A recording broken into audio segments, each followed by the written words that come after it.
Good evening, everyone. Today we have an important topic about Satan. The truth is that the discussion about Satan and Adam's expulsion from paradise due to Satan's whispers, is mentioned in more than one chapter, including Al-Baqarah, Al-Araf, Taha, Al-Isra, and others. Honestly, I want to get straight to the point. And I will read this story to you through just 3 verses found in Surah Al-Baqarah. Of course, the same story is repeated in the 5 or 6 chapters one mentioned to you, but in different forms, yet conveying the same meaning. And when we said to the angels, prostrate to Adam, they prostrated, except for Iblis. He refused and was arrogant and became of the disbelievers. And we said, O Adam, dwell, you and your wife, in paradise, and eat therefrom in abundance from wherever you will. But do not approach this tree, lest you be among the wrongdoers. Then Satan caused them to slip from it and removed them from that condition in which they had been. And we said, Go down, all of you, as enemies to one another, and you will have upon the earth a place of settlement and provision for a time. In truth, I have questions regarding the matter of Satan, and I am hoping from all of you that we try to strive together, as the ancients did, in finding a new vision and posing bold questions in this field. Because this channel is called Just a Question, meaning it poses questions. I am not an interpreter, nor a jurist. I just want to ask. What language did God use in collaborating with Satan or in speaking with Satan, in the dialogue with Satan? And what language did God use in the dialogue with Adam? For instance, when we said to the angels, prostrate to Adam, they prostrated except for Iblis. He refused and was arrogant. Okay. Of course, keep in mind that there are other verses. I just don't want to read all the verses because of time constraints. I mentioned the chapters to you, and you can refer back to them. There is a direct dialogue between God and Satan, where Satan says, Give me respite until the day they are resurrected. So God says to him, Get out of it, disgraced and expelled, meaning God is speaking to Satan and something like that. Then Satan responds to him, saying, Give me respite until the day they are resurrected. I will surely mislead them and tempt them, or something like that. So here the question is, what is the language? Because, for every species in life, a common nature exists, meaning humans can talk to each other, plants can communicate with each other, fish and birds the same way, and demons talk to each other. There is only one God, so I won't say gods talk to each other. That wouldn't work. Well, God's nature is different from Satan's, so how did he speak to him? God's nature is different from Adam's, so how did he speak to him? And then how did Satan whisper to Adam? What was the language? We also want to know how he spoke to him, even though Satan's nature is completely different from Adam's. So, the first question is, what was the language in which God spoke to Satan? The second question is, what was the language in which God spoke to Adam? The third question is, what was the language in which Satan whispered to Adam?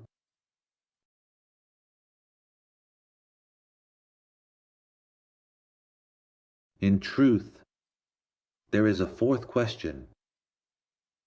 The fourth question is, how does God ask Satan to prostrate if he is Satan, if he is rebellious against God himself?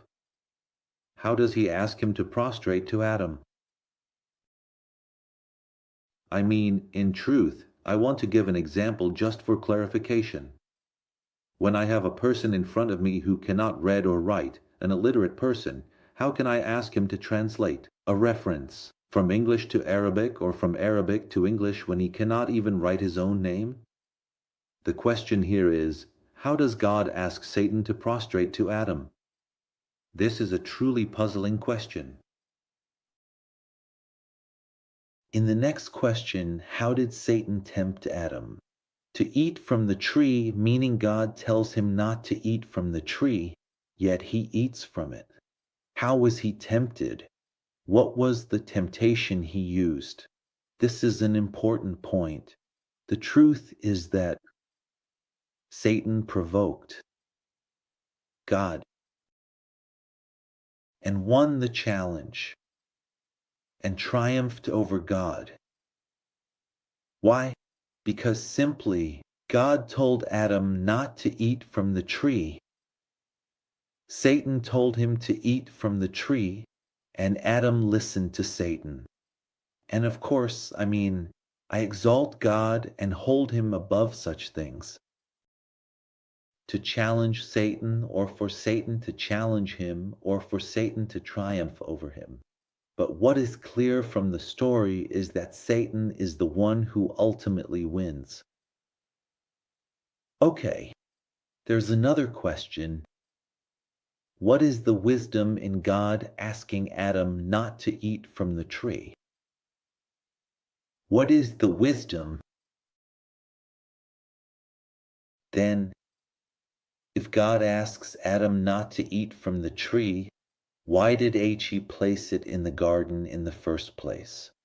Why put it in front of him and ask him not to eat from it? Don't tell me that God doesn't know that Adam will eat from the tree. God knows that Adam will eat from the tree. Why did he ask him not to eat from the tree? Despite his knowledge that he would eat from it, but that's another question. Okay. The next question is eating from the tree a sufficient reason for Adam to be expelled from the garden? And the world is created, his descendants are created, hell, the hereafter, resurrection, judgment, and the angels are all created over millions of years, just because he ate from the tree. So if he hadn't eaten from it, would we still be in the garden? You have to also consider these questions in your mind. Is that a sufficient reason to create this entire world just because Adam spoke to the tree? Well, the truth is, there was a disagreement between God and Satan, and who paid the price? Adam and Eve. Don't say Adam ate, Adam was sent down. What is our connection to the matter? And I'm not joking here. It's the Quran itself that says, "No bearer of burdens will bear the burden of another. If my father is a murderer, he goes to prison. Not me. I don't go to prison. He should have been sent down. And I should have stayed up because it was his mistake. He was the one who succumbed to Satan's whispers."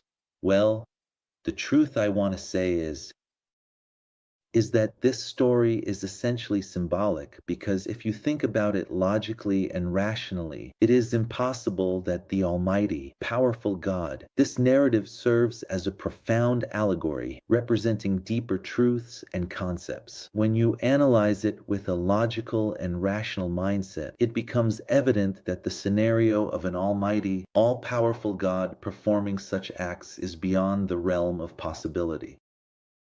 The almighty, powerful God guides people each in their own language and in their local timing, while Satan misleads people each in their own timing, each in their own language and local timing.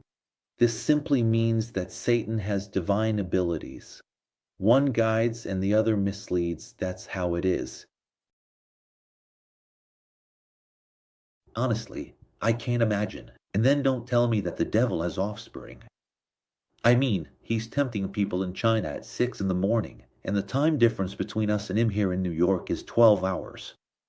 So, he's tempting me here at 6 in the evening at the same time, and there he's tempting in Chinese, and here he's tempting in English. And of course, America has a lot of different ethnicities here. Japanese, Chinese, Filipinos, you name it. What does this devil tempt at night?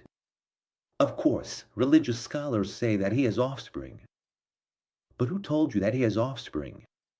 Give me a verse from the Quran that says the devil has offspring. He was told to bow, and he didn't bow. He was one, and he was told to get out of it, disgraced and expelled.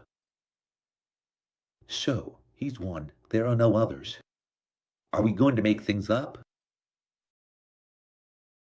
Does the devil have divine powers to such an extent?